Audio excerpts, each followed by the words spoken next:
Hi all, and welcome back. In the last video, I talked about how my taste in games changed over time, and how big AAA releases started feeling a bit predictable. Not bad, just familiar. And once you notice that, you just start caring less and less. So today, I want to follow that up with something useful. If you're in that same spot where you scroll through new AAA games and nothing really catches your eye, here's a list of AA games that stand out. These games try things big studios won't touch, and that's exactly why they feel fresh. Starting with Blades of Fire. This one commits fully to directional combat. Your angle matters, timing matters, and weapons actually break. Moment to moment, you're reading openings, choosing where to strike, and swapping weapons mid-fight. AAA studios generally avoid systems like this, but here it's the core of the game. Godbreakers takes a completely different approach. It might honestly be the smoothest combat system I've seen in a very long time, if you can master it. You're canceling attacks, sliding through gaps, punishing openings, and keeping your momentum up. No grind, no filler, just a tight action loop you improve at every run. Next up is Solo Leveling Arise Overdrive. It stands out because it focuses entirely on the dungeon run. Fast abilities, short combat bursts, and a clean loop built around clearing rooms, upgrading, and diving deeper. It doesn't try to be something it's not. It just focuses on the part that's fun, with a power fantasy that makes you feel extremely strong.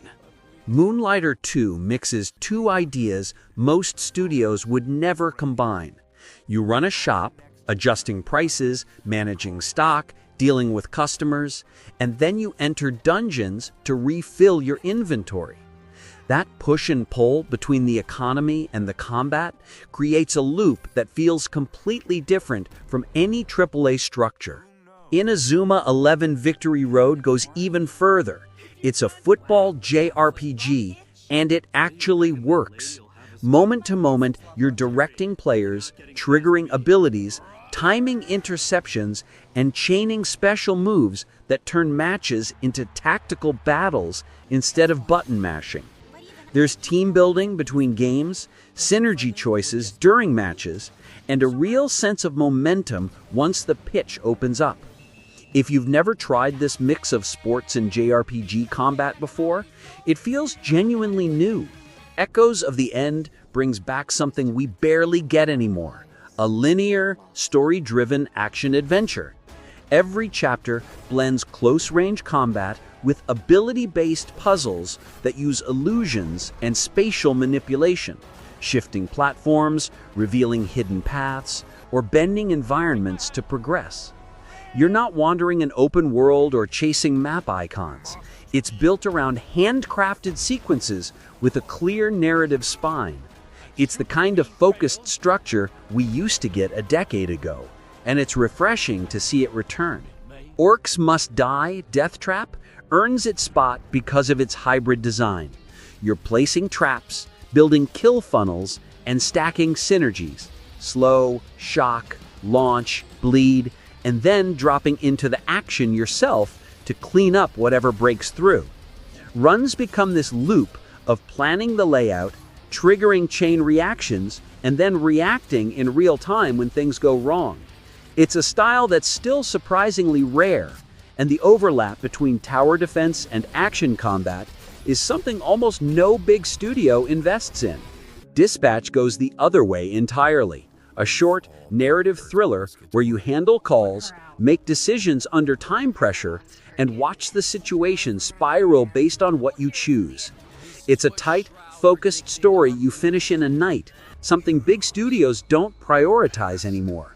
Hell Clock stands out for pure mechanical clarity. Fast movement, clean dodges, precise strikes, everything revolves around reading patterns and reacting at the right moment. You're constantly watching tells, adjusting your spacing, and chasing that tight hit-and-dash rhythm. It's one of the few games that keeps the entire experience focused on timing and execution instead of layers of upgrades or flashy effects. And the last one is RuneScape Dragon Wilds. It's a co-op survival crafting game where you gather resources, build bases, and explore a dangerous continent with up to 3 friends. What sets it apart is that progression leans more on magic and discovery instead of big tech trees, and you grow by using the skills you rely on rather than dropping points into a menu. So yeah, if AAA games feel a bit too familiar or too big for their own good, these AA games offer something different. Not bigger, not flashier, just more focused, more direct, and more willing to try ideas that AAA studios avoid. That was it. If you like videos that don't waste your time, please consider liking and subscribing. Regardless, thanks for watching,